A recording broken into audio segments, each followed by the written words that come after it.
با درود به شما عزیزان هم میهن. امیدم این است که در هر کجای این جهان که هستید روز و روزگار خوشی داشته باشید. همونطور که در برنامه‌های پیشین هم گفتم، بنای کار من این نیست که وارد مباحث اخباری و کارهای روزمره بشم، اما از اونجایی که این روزها بحث بر سر یک مجری تلویزیون جمهوری اسلامی و اینی که این خانم که نامشون هم هست آزادی نامداری در سوئیس حجاب از سر بر گرفتند و در حین آبجو خوردن عکسی از ایشون رو به اصطلاح در مطبوعات و در رسانه ها منتشر کردند بالا گرفته و از اونجایی که این مسئله از دید من یک مسئله ویژه‌ای نیست که مربوط به فقط خانم آزادی نامداری بشه، دلم میخواد در این مورد یک چند جمله‌ای بیان بکنم و اونگاه بریم سر کار خودمون. در این که خانم آزادی نامداری که ایشون هم در برنامه‌هایی که در تلویزیون ملایان دارند حجاب سر میکنند و چادر سر میکنند و حتی خود من هم دیدم و جدای از این که خودشون محجبه هستن حجاب رو هم به نوعی ترویج میکنند و در خارج به اصطلاح حجاب از سر بر گرفته و در یک جای عمومی مشغول آبجو خوردن هستند، کار بدی کردن جای کوچکترین تردیدی نیست. ایشون دورنگی کردن و ایشون با این عمل خود نشان دادن که انسانی هستن که مأخوذ به اخلاق و یا پایبندی و اخلاق و فروزه های اخلاقی ندارند و به قول خودمون انسانی دو چهره و شاید هم چند چهره و نادرستی هستن. اما اینجا یک پرسشی که پیش میاد این است که اون کسانی که امروز علم مخالفت با خانم آزادی نامداری رو بلند کردند و به ایشون ناسزا میگن به خاطر این کاری که کرده، آیا خودشون و یا بهتر گفته باشم چند درصد اینها به ویژه خانم‌ها خودشون به لحاظ اخلاقی، به لحاظ رفتاری، به لحاظ شخصیتی در جایگاهی بالاتر از خانم آزادی نامداری ایستادن؟ اگر خودسانسوری رو بگذاریم کنار، اگر کسی از من بپرسه و این گفتم یک بار هم ما معمولاً راستی ها رو فدای ادب ظاهری میکنیم، اگر این رو بگذاریم کنار و بخواهیم بی پرده و فاش سخن بگیم، از دید من خانم آزادی نامداری سمبل و یا بهتر گفته باشم آینه تمام قد بخش بزرگ و حتی بخش قریب به اتفاق مردم جامعه ما هستن، یعنی جامعه امروز ما. ببینید کسانی که میان به هزار حیله و کلک و به هزار به اصطلاح دودوزه بازی و با گریه و زاری و کیس‌های دروغین درست کردن پناهندگی میگیرند و اون هم پناهندگی سیاسی و اونگاه حداقل برای خود من پیش آمده که اصلا میگن ما از سیاسی ها خوشمون نمیاد، ما از سیاست بدمون میاد. آیا شما فکر میکنید اینها افرادی بهتر از خانم آزادی نامداری هستند؟ آیا کسانی که وقتی به اصطلاح از ایران میان بیرون در هواپیما به محض اینکه هواپیما به اصطلاح بلند شد و یا از مرز ایران خارج شد و یا حالا در بهترین حالت هم وقتی هواپیما در یک کشوری غیر از ایران بر زمین نشست، حجاب از سر بر میگیرند و 100 جور آرایش میکنند و چادر و چاخچور رو کنار میگذارند، اینها آدم‌های با اخلاق، یعنی اینا خانم‌های با اخلاق‌تری از خانم آزادی نامداری هستند. با نهایت پوزش از دید من نه. اما من قصد توهین به کسی رو ندارم. من از این مسئله میخوام یه نتیجه گیری کلی بکنم و اون نتیجه گیری کلی این هم هست که نه خانم آزادی نامداری بلکه جامعه ما امروز دچار صد چهرگی شده و اکثریت قریب به اتفاق مردم ما همین گونه هستند که خانم آزادی نامداری هستند. ببینید از خروسخان این نظام دروغ، رذالت، دورنگی، ریا سکه رایج ایران شده.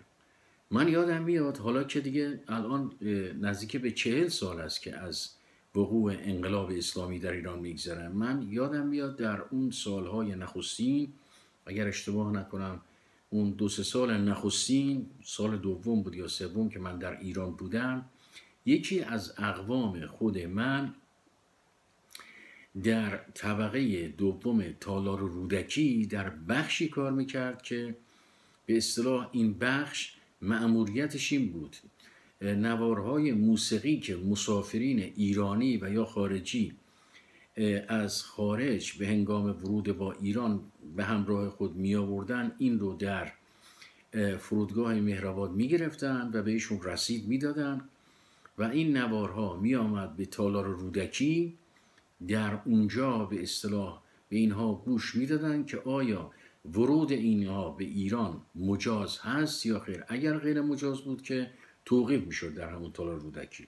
اگر مجاز بود افراد با رسید خودشون می رفتن اونجا. اون تعداد نوار و یا اون زمان هنوز سیده اونچنان باب نشده بود، اونها را می گرفتن. و من یادم میاد این به اصطلاح خویش من که در اونجا در همون قسمت سانسور این نوارها کار میکرد، تمام نوارهای غیر مجاز رو می آورد به منزل خودش و ایشون آخرین نوارهایی که در لس آنجلس پر شده رو همیشه در خانه خودشون داشتن و ما از روی نوارهای ایشون کپی میکردیم. این یک موضوع دیگر این است که حالا این برمیگرده، گفتم حالا که 40 سال گذشته از این اخلاق کشی ها و از این به اصطلاح گسترش دوچهرگی و بی اخلاقی و فرهنگ ستیزی.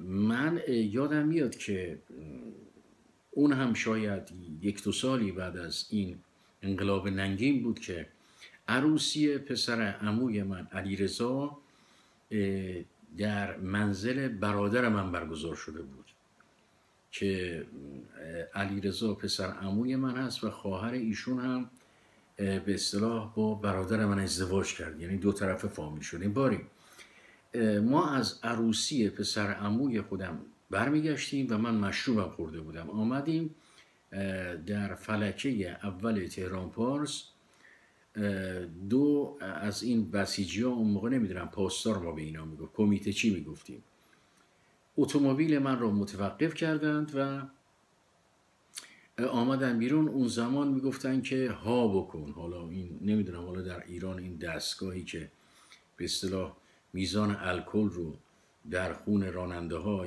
و یا اصلا اصولا مشروب خوری رو با دمیدن در یک دستگاهی است که روشن میکنه در اروپا است، یقینا در ایران هم است. اون موقع اینا نبود و میگفتن ها بکن.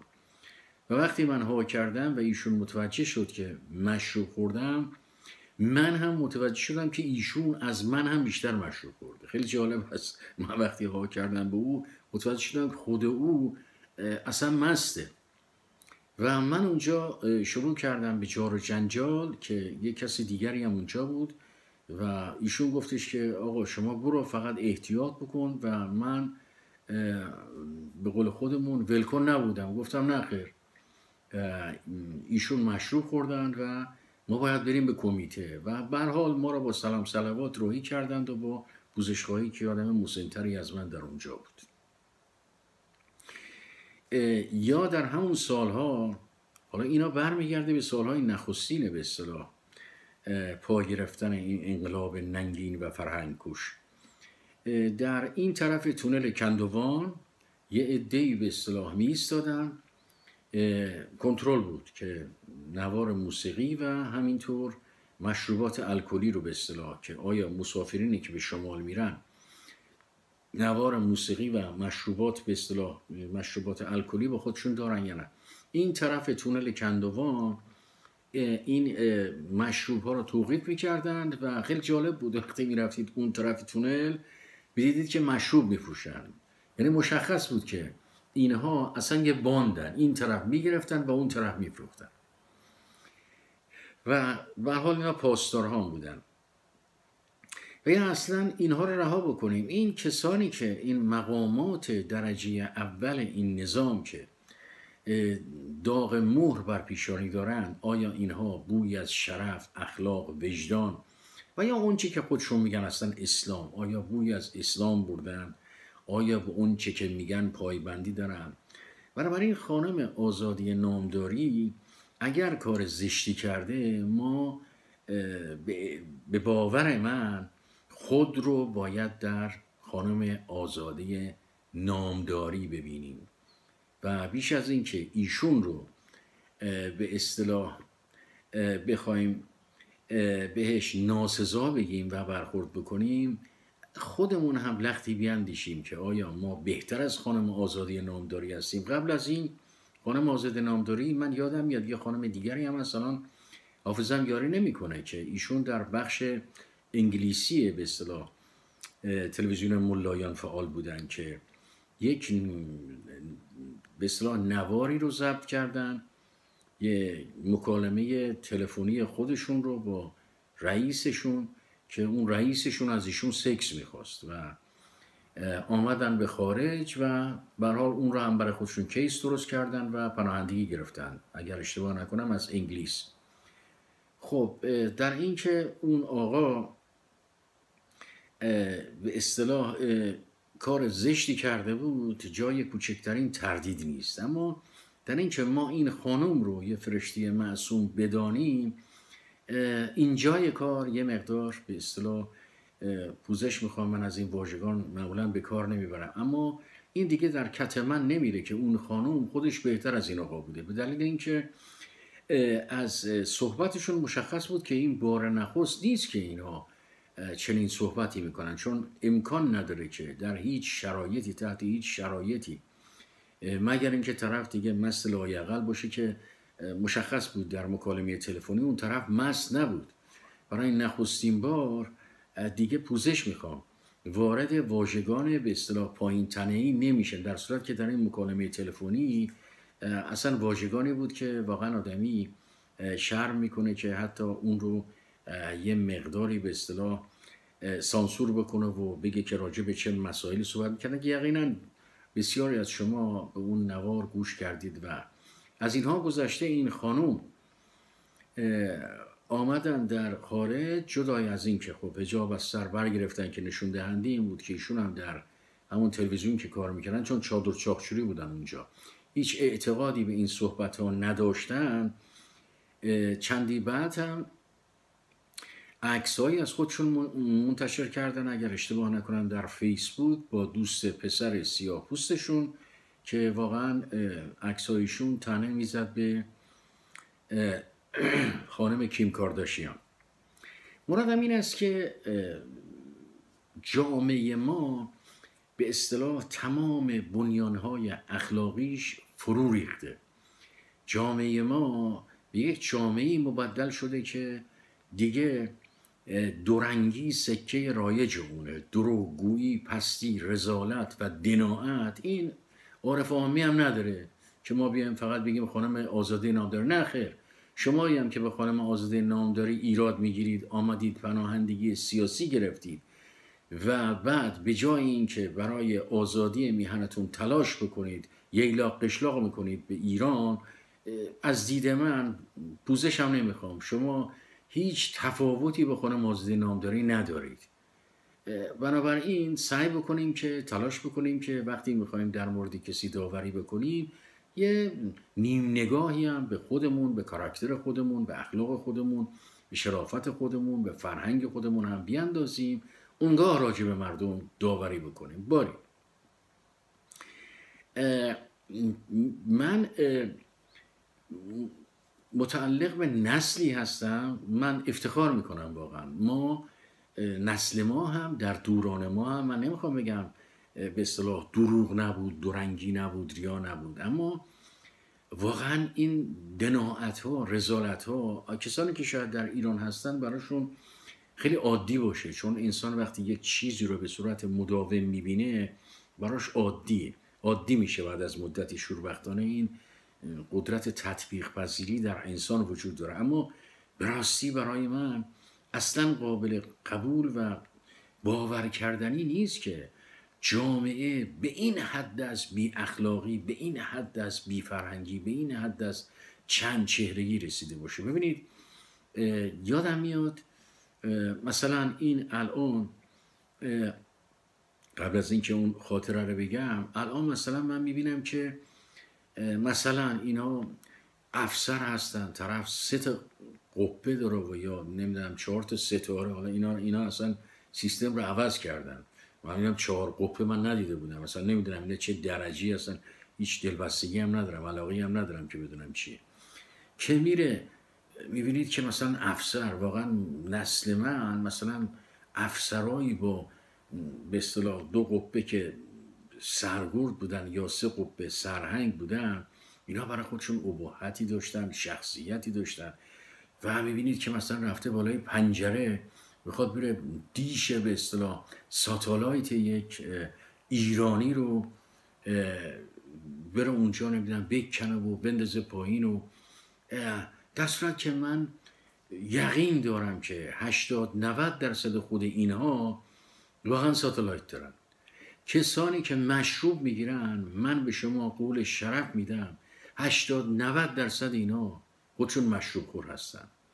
ببینید ما الان با یک جامعه همه به هم دروغ میگن، همه به هم دروغ میگن. کما اینکه همینایی که به خانم آزاده نامداری ایراد میگیرن خودشون هم شبیه خانم آزاده نامداری، هیچ تفاوتی نمیکنه.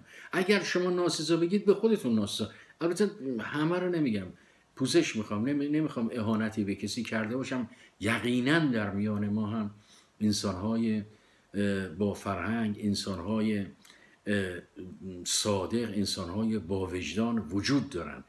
اما با نهایت پوزش و بدبختانه شوربختانه باید بگم بدون خودسانسوری که شمار این انسانهایی که هنوز به اخلاق پایبندی دارن، هنوز صداقت رو به اصطلاح یک فروزه میدونن و رعایت میکنن، در بهترین حالت شمارشون به 10% ایرانیان هم نمیرسه. یعنی جامعه دوچار یک تزلزل که چه عرض بکنم، یک ویرانی شده. یعنی تمام بنیانهای اخلاقی، وجدان، شرافت، حیثیت، فرهنگ، تمامی بنیانهای اینا در جامعه ما فرو ریخته. گفتم من متعلق به نسلی هستم که حالا من 2 تا خاطره براتون میارم ببینید که نسل ما برای من چقدر جیگرسوزه، که منی که در ایران نبودم که برام عادی بشه، واقعا اینا رو میشنفم. نه، من خودم هم دروغ میگفتم، ما هم در دوران خودمون دروغ داشتیم، اما نه به این صورت. ببینید ارتشبد محمد خاتم که درود به روان پاک او باد، که در یک کایت سواری به اصطلاح ایشون 2 سال پیش از فتنه سال 1357 در نزدیکی های سد دز ورزشکار بودن و ایشون ازدواج کرده بودن با کوچکترین دختر رضا شاه کبیر، شاهدخت فاطمه پهلوی، که اگر اشتباه نکنم از شاهدخت فاطمه پهلوی هم یک دختر دارند که هنوزم باید باشن و 2 پسر، که در سال 1355 اگر اشتباه نکنم 55 یا 54 در کایت سواری در نزدیک سد دز شوربختانه سقوط کردن و در یک سانحه کشته شدن، که اتفاقا آرامگاهش رو هم در آرامگاه رضا شاه کبیر در شهر ری بود که خلخالی ویران کردن، که لابد آرامگاهشون هم ویران شده دیگه. باری ایشون فرمانده ارتشبد محمد خاتم فرمانده نیروی هوایی بود. از اونچه که ما در خانواده خودمون، فامیل خودمون افسران نیروی هوایی و همافر زیاد داشتیم، من یک خاطره رو میگم، اینا واقعیت، اینا داستان نیست، اینا چیزایی نیست که من دراری باشه، کسی درست کرده باشه. من اون افراد رو میشناختم، کسانی که یعنی دخیل بودن در اون چی که میخوام بگم.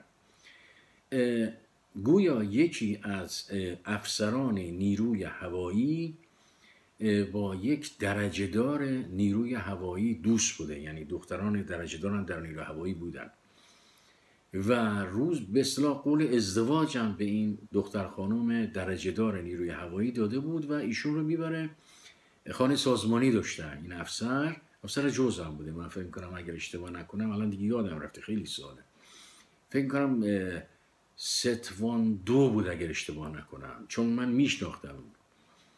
باری به هر حال میبره و در اونجا در عین اینکه با این خانم به اصطلاح معاشقه میکنه و همخوابگی میکنه، مشروب هم میخورن در اونجا، مثل که یک دوست یا دو دوست دیگر این افسر نیروی هوایی هم بوده که به این خانم دست درازی میکنن. حالا با این خانم اونها هم میخوابند یا نمیخوابند، من اون رو درست نمیدونم، اما دست درازی میکنن. باری و بعد که این خانم به این افسر میگوید که تو به من قول ازدواج داده بودی، باید با من ازدواج بکنی، این افسر منکر میشه و این خانم رو از خود میرانه و این خانم میرود وقت میگیرد. اون زمان زندیات ارتشبد محمد خاتم فرمانده نیروی هوایی شاهنشاهی ایران بود.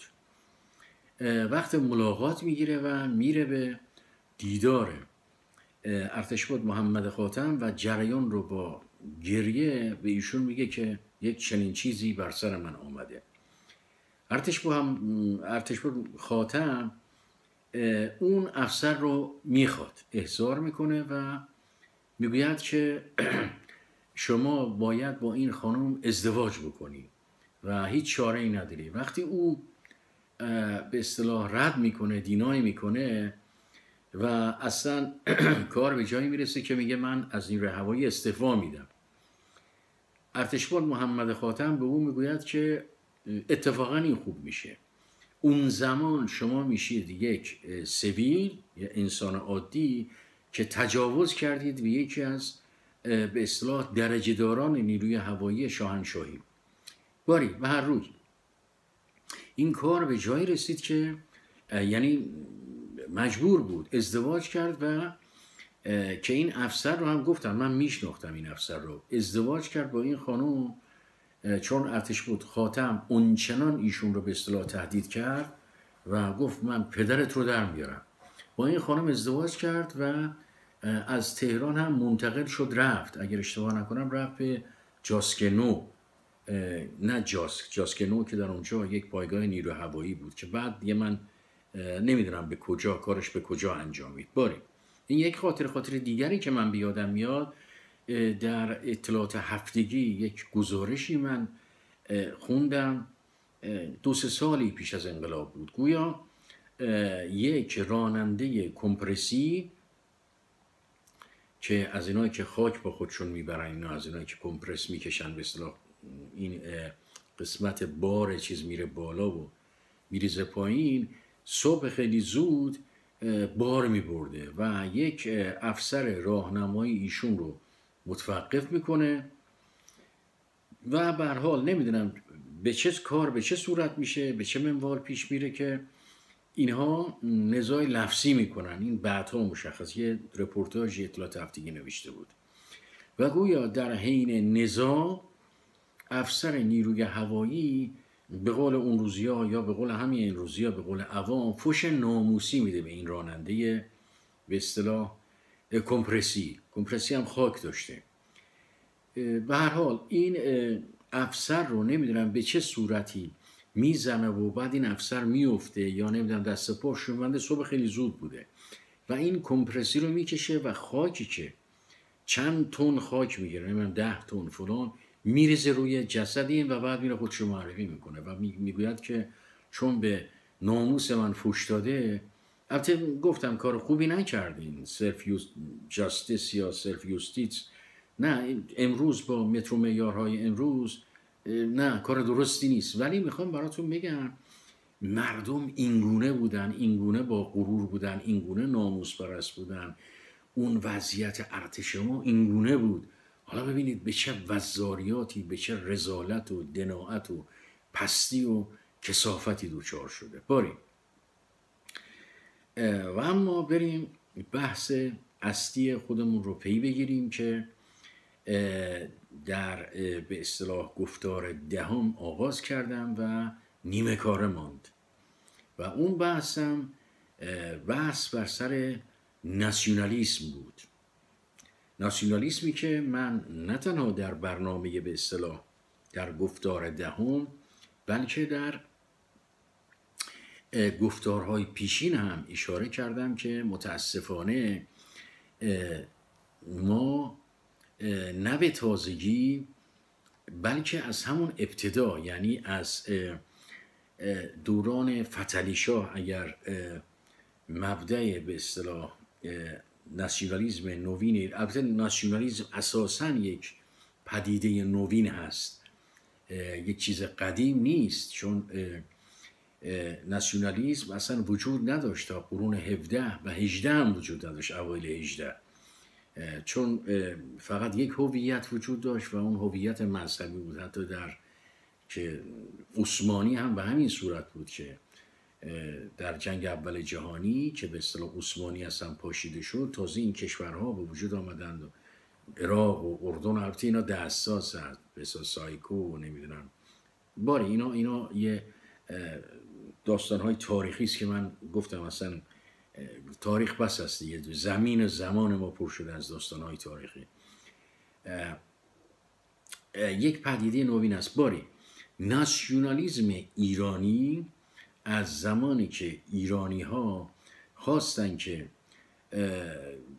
ناسیونالیسم رو جایگزین هویت پوسیده و مندرس و بی‌معنای مذهبی خودشون بکنن، شوربختانه روی خط بد و یا ریل بدی افتاد. به چه صورتی؟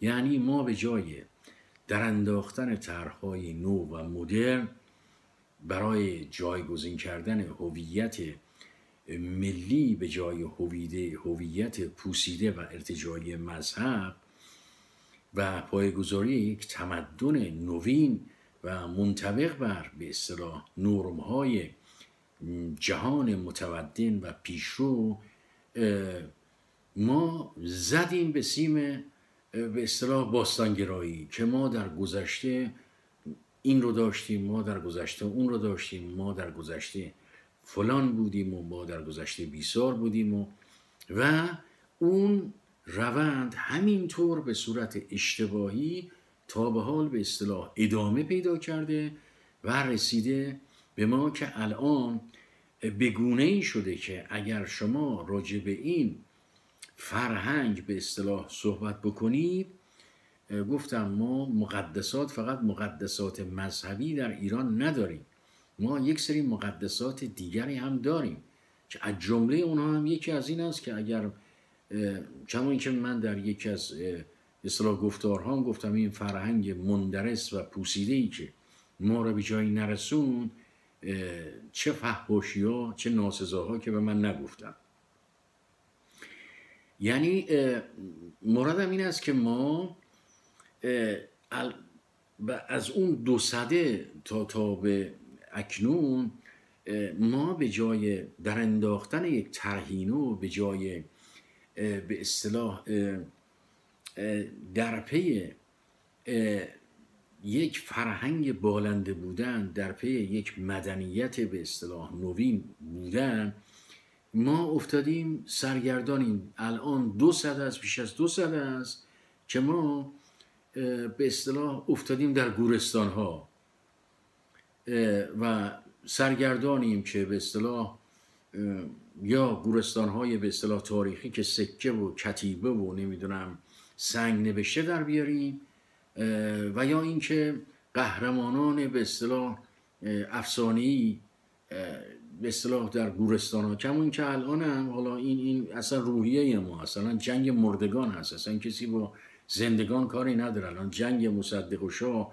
ما رو به اصطلاح به این فلاکت و به این سیاه روزی نشونده و هنوزم عده‌ای دست بردار نیستن. اصلا جنگ در ایران جنگ مردگان است، کسی با زنده ها کار نداره، این مرده ها هستن که برای ما تعیین تکلیف میکنن.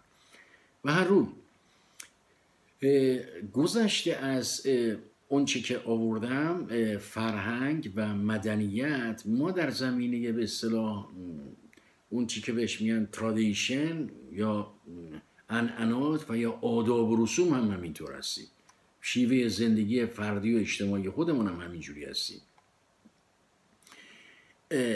یعنی ما میخوایم برگردیم به آداب و رسوم نیاکانی خودمون. البته تا حدودی هم طبیعی هست، چون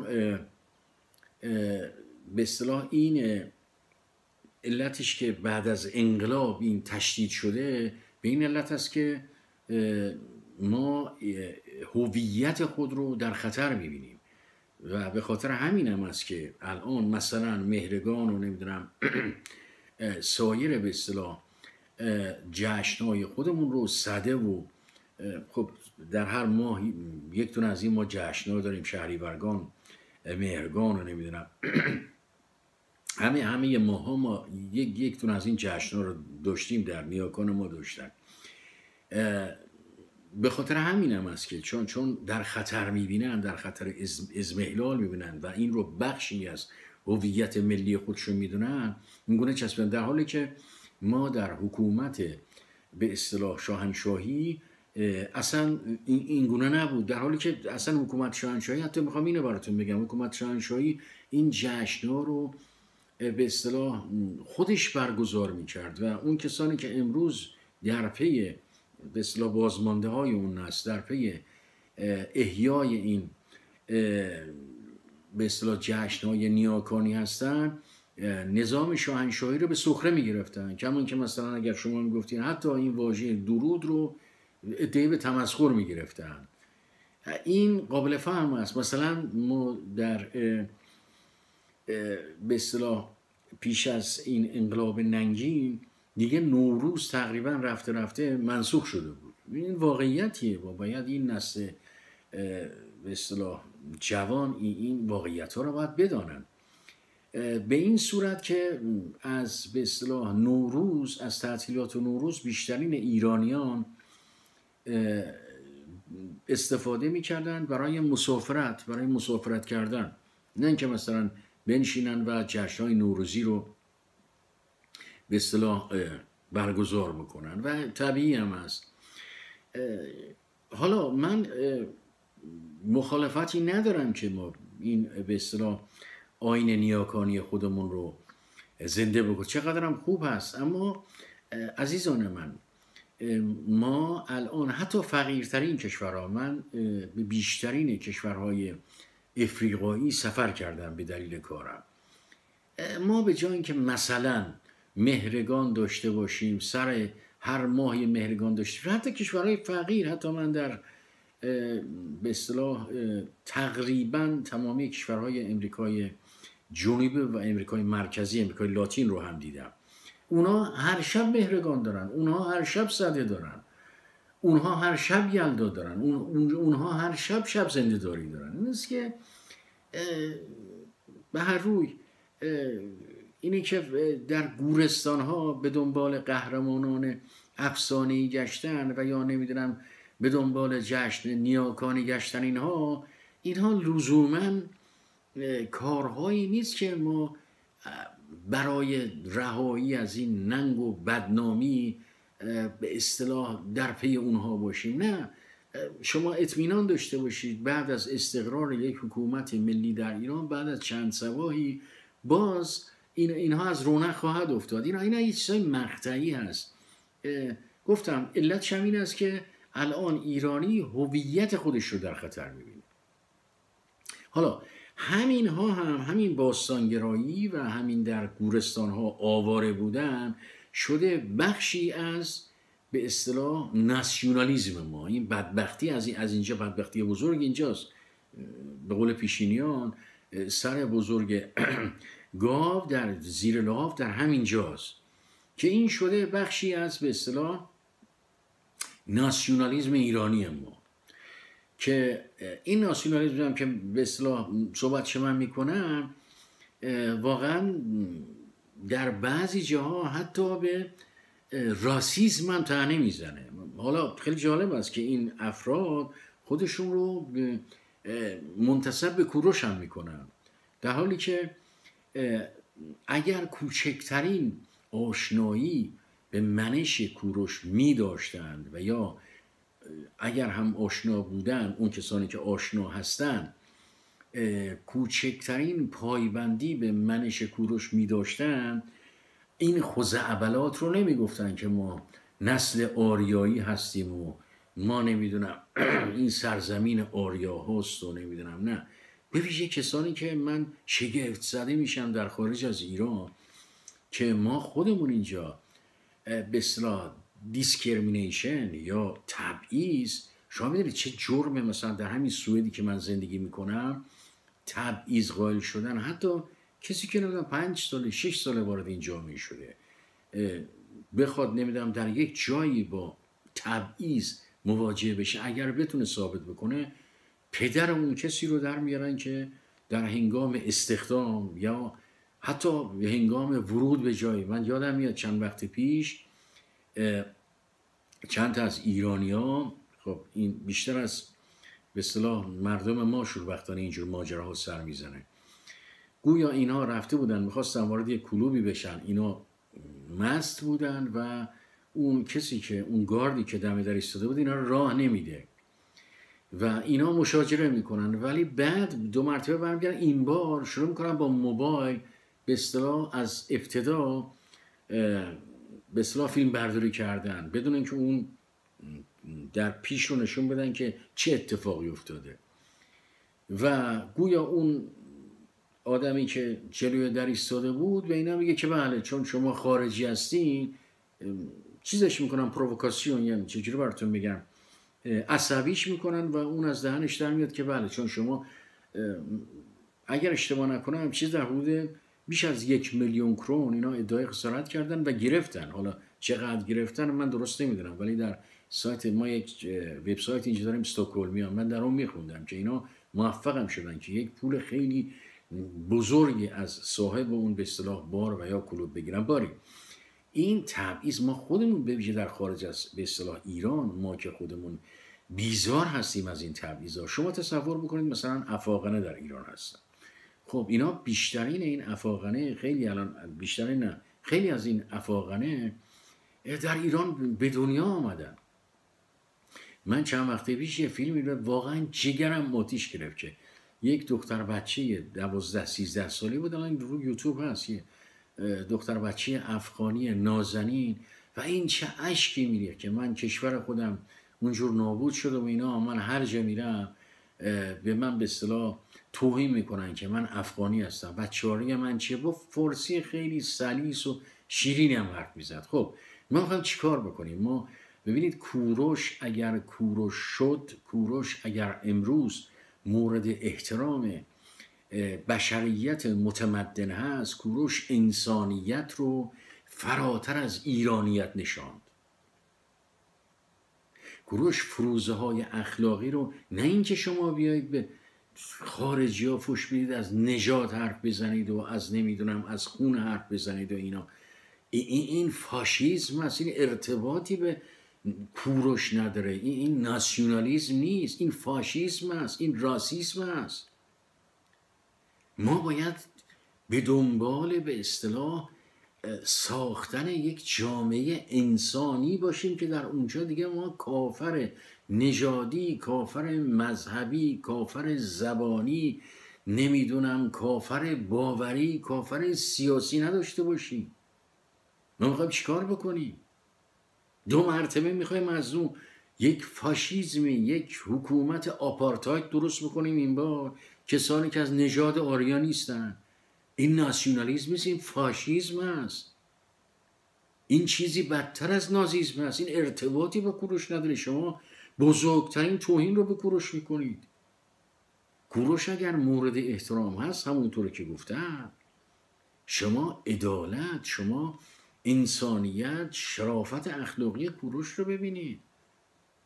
برای کوروش انسان مهمه، نه اینکه اون انسان دارای چه مذهبی هست و چه ملیتی هست و چه خونی داره و چه نژادی داره. بنابراین این جفنگیاتی که شما میگید ارتباطی اصلا به کوروش نداره. حالا در به اصطلاح اجازه بدید از همینجا هم یه دری باز بکنم به این که مثلا در همین چندی پیش یک مجسمی رو آوردن از به اصطلاح این سیلندر کوروش در امریکا، به اصطلاح یه چیز خیلی بیریختی هم هست، یک ظاهرا مجسمه ساز، یک هنرمند پاکستانی ساخته. حالا کار نداریم با زیبا بودنش یا غیر زیبا بودنش، اصلا گرفتم که امروز تمامی جهان پذیرفتن که ما یک ملت متمدنی بودیم، یک ملت دارای فرهنگی بودیم و همه چی داشتیم، اصلا هر چی که شما بگی درسته. خب این چه کمکی به ما میکنه؟ این چه کمکی؟ من میخوام بدونم اینایی که فکر میکنن مثلا با این کارها، با این باستانگرایی که ما اینو داشتیم و اونو داشتیم، این چه کمکی به ما میکنه؟ البته میتونه تکیهگاه روحی برای ما باشه، اونم نه به اون صورتی که مطرح میکنن، به صورت فاشیسم و یا به صورت نژاد پرستی مطرح میکنن. نه، اصلا بگی مثلا در گذشته ملت خب من در به اصطلاح گفتارهای پیشینم چند بار به این موضوع اشاره کردم.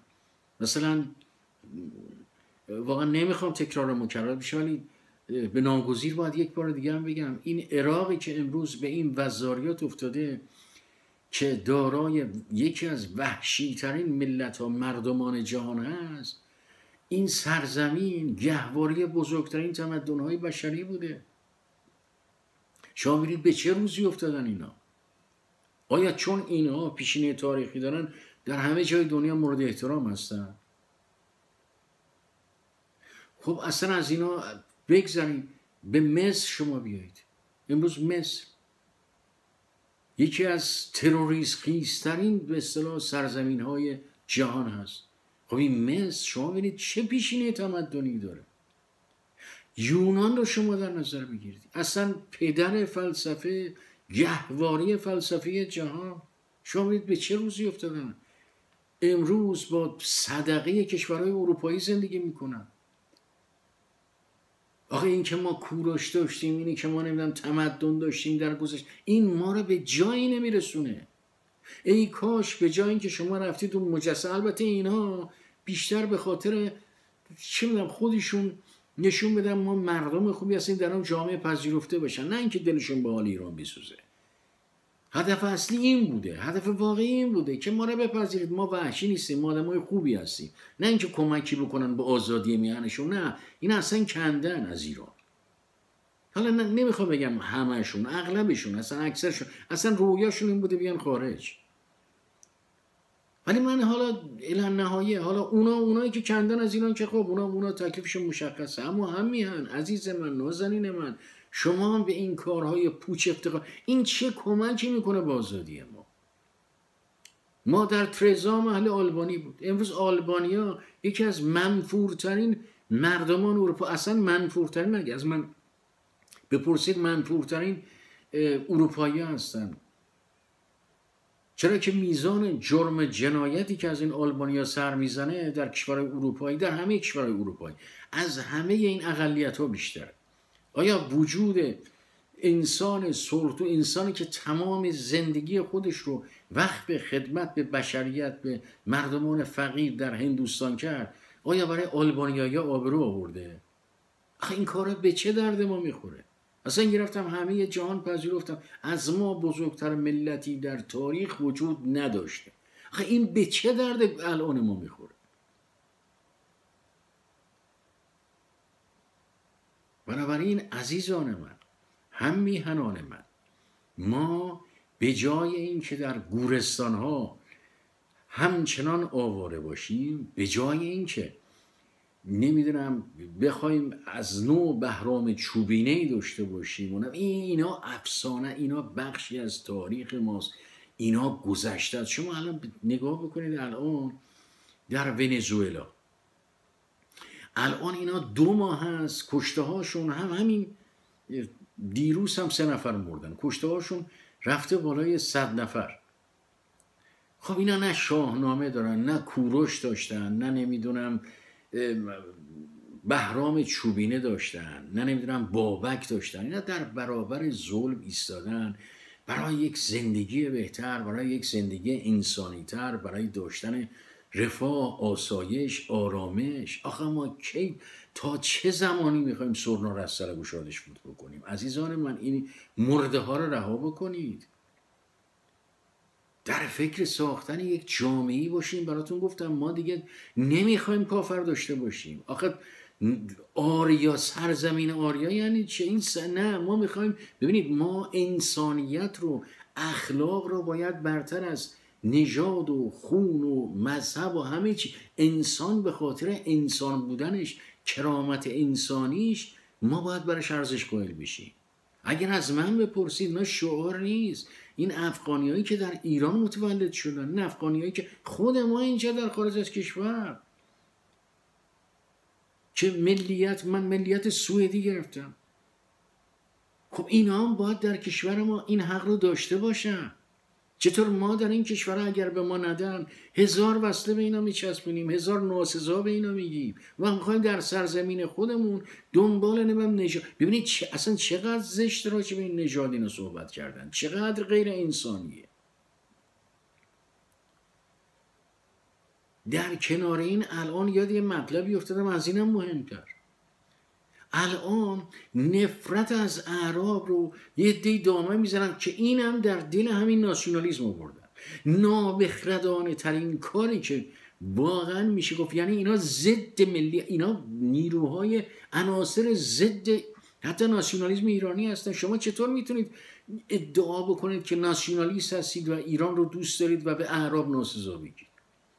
اعراب آمده، مگر این اراذل اوباشی که در ایران حکومت میکنن اینا عرب هستن؟ اینا پدر اعراب رو در آوردن. حالا عربا خودشون مشکل دارن، نمیدونم مسلمان هستن، نمیدونم خرباور هستن، پوزش میخوام از بکارگیری این واژه، اینا به خودشون مربوطه، اینا همسایه های ما هستن. خب اگر بگیریم که تقصیر کی بوده و چی، میرسیم به هابیل قابیل. در 1400 سال پیش فلان شده بود. میگم که اونم باید بریم هی چرا اونا عرب اومدن و بعد عرب چجور اومدن، محمد چجور ظهور کرده، اصلا میرسیم به هابیل قابیل. بالاخره اتفاقاتی است که رخدادهایی است که در همه کشورها وجود داشت. اینا همسایگان ما هستن.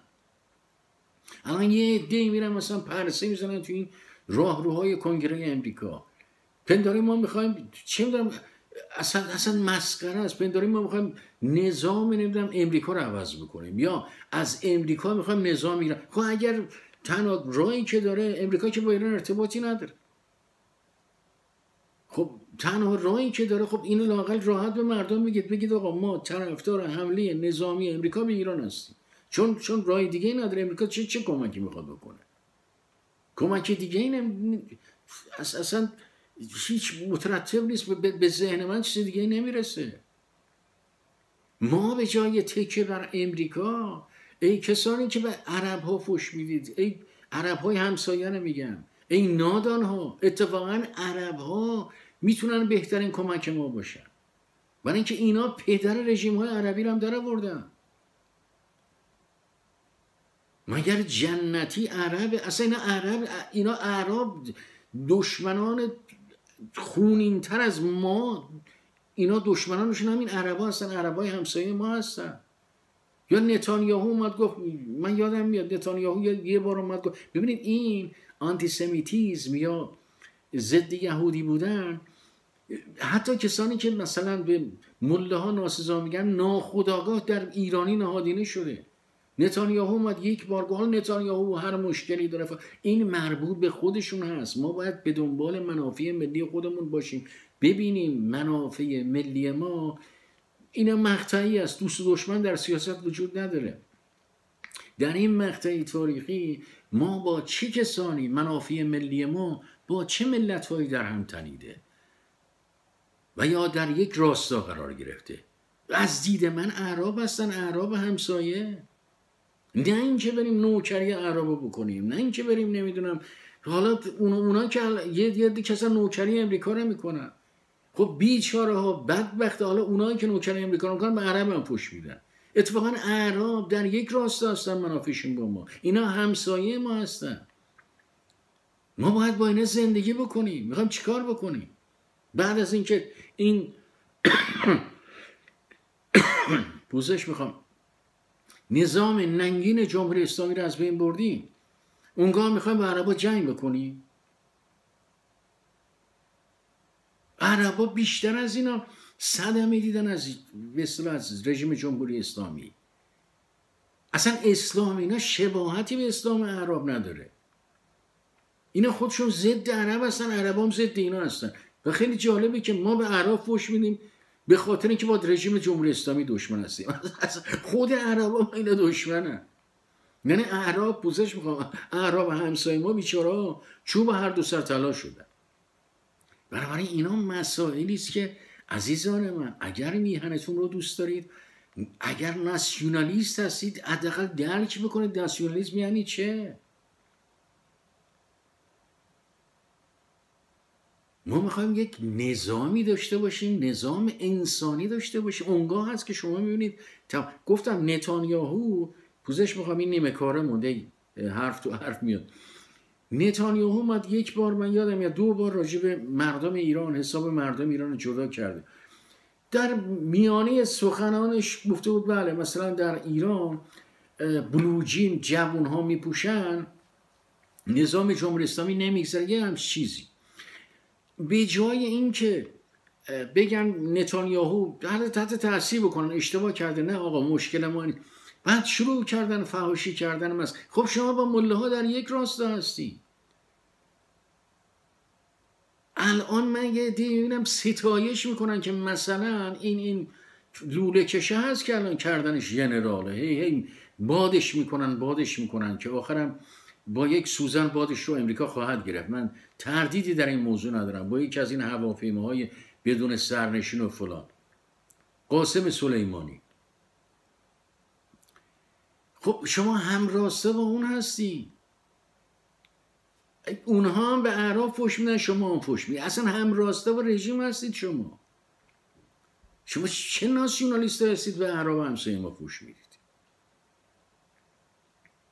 اینها دین و این رژیم، سردمداران این رژیم یعنی امامه دارن، اصلا دین اینا رو هم به لجن کشیدن، بیچارهشون کردن. اینا آسایش ندارن عربا دست اینا. بر روی این سخن پایان ندارد. امیدوار هستم که ما با ذهنی بیدار هر موضع‌گیری که میخوایم بکنیم، هر کاری که میخوایم بکنیم، در درجه اول انسانیت رو در نظر داشته باشیم. گفتم همه مشکلات ما ناشی از یک نظام به اصطلاح سراپا آپارتاید هست، یعنی تبعیض بین سنی و شیعه، تبعیض بین زن و مرد، تبعیض بین معتقدین به ولایت فقیه و به اصطلاح کسانی که بر ولایت فقیه اعتقادی ندارن. جامعه از سر تا پا تبعیض است. اون وقت ما به اصطلاح ما ادعا میکنیم که آزادی خواه هستیم، وقتی خودمون به چکیده به اصطلاح موازی خودمون، وقتی به مغز موازی خودمون، وقتی به اصطلاح توجه بکنیم، خواهیم دید که اون چند که ما در پیش هستیم پر از تبعیض است. بار دیگر من عرض میکنم ما باید در پی بنیان و پایه‌گذاری نظامی در ایران باشیم که دیگه کافر درش وجود نداشته باشه، نه کافر مذهبی، نه کافر قومی، نه کافر زبانی، نه کافر جنسی و هیچ کافر دیگر. تا برنامه دیگر و تا گفتار دیگر براتون شبان و روزان خوشی آرزو میکنم. بدرود عزیزان همه.